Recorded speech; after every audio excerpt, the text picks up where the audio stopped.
Good morning, good afternoon, good evening, and good night. Ladies and gentlemen, welcome to Life of Logan. And if you're new here or haven't done so already, I would appreciate if you would do everything to help this podcast, this channel grow. And please make sure that you like, comment, share, and subscribe wherever you are. Leave me a 5-star review wherever you are. I appreciate you all so much.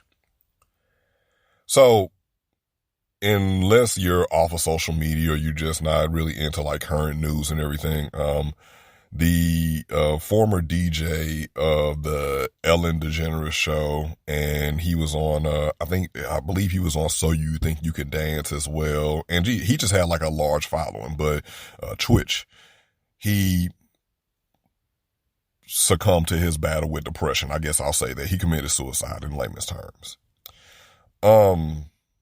He was 40 years old, and you see all these pictures of this man throughout social media, and he's smiling. Like, he has a big smile, and it hits home in a few different ways. I am 38 years old, in a few months or whatever, because May will be here before you know it. I will be 39 years old. I will be in the last decade of my 30s. So close in age, black men, smiling to the world. We look so happy, but we're fighting battles that are untold, unseen. And usually people don't understand because they can't see the enemy that we're fighting. And for a lot of people who have not dealt with depression, have not battled suicidal thoughts, it just doesn't make sense to them.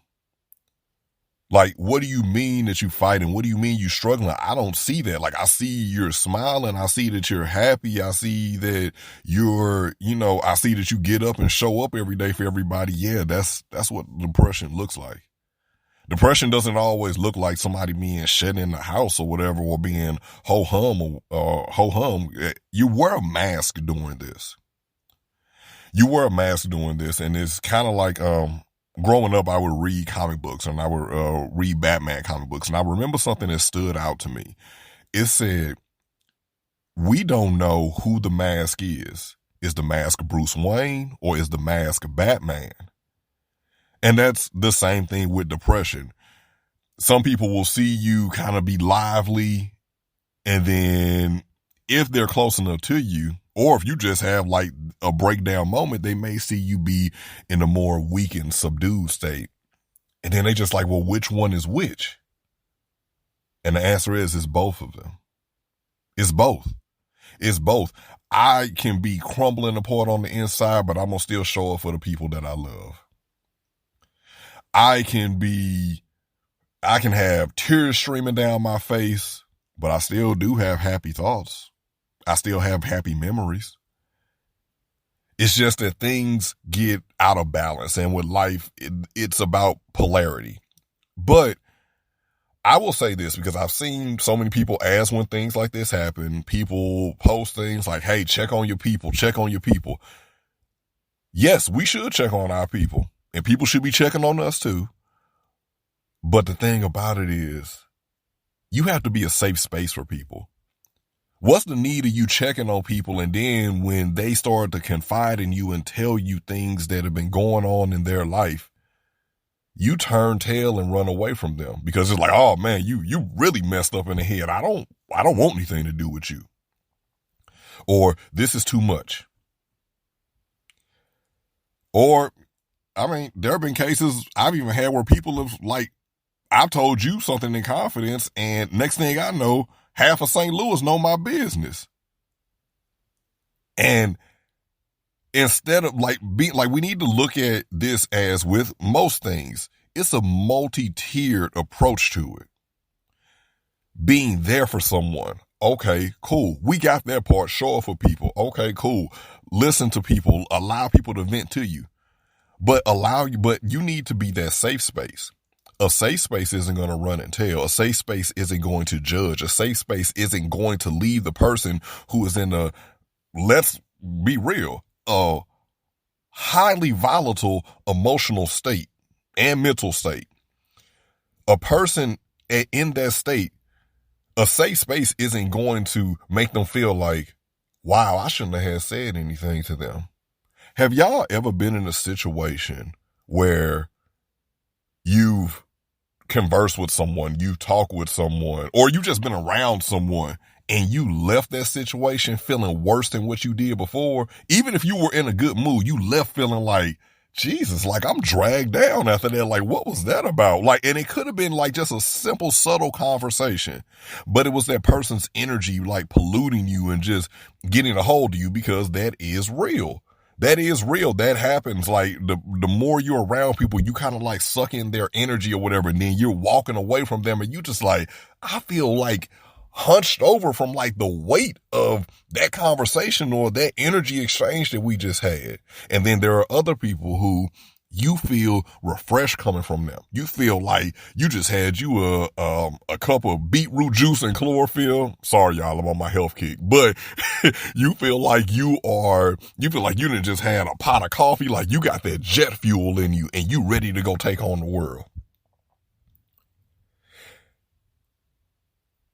If you want to be there for people, if you want to really be part of the change and you're tired of sitting up and saying that, I'm tired of, losing. I'm tired of men feeling like they can't talk. I'm tired of men feeling like they have no place to be or whatever. Like, come over here. Like, I want to help you heal. Do you really? Or do you just want to say that?